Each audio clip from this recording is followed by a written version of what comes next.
Oh my God! Did you see that?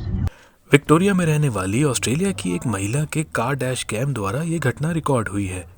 वैज्ञानिकों के अनुसार यह स्पेस रॉक 22 किलोमीटर प्रति सेकंड की स्पीड से पृथ्वी के एटमॉस्फेयर में घुस आया था।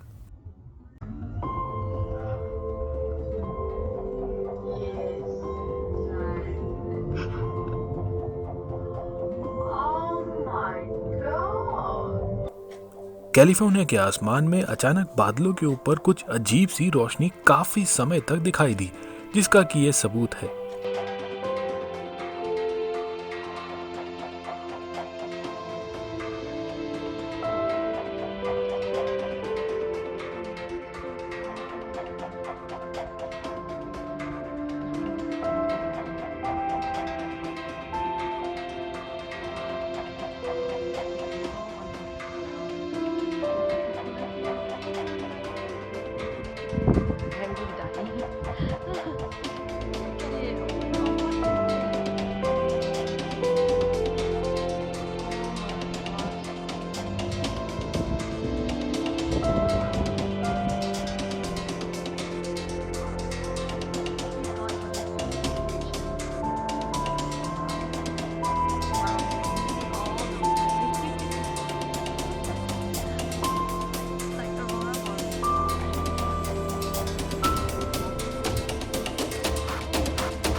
कार डैश कैम से ली गई टॉर्नेडो की यह तस्वीर अमेरिका की है, जिसमें एक चक्रवाती तूफान ने सड़क पर चल रही एक कार को अपना निशाना बनाया।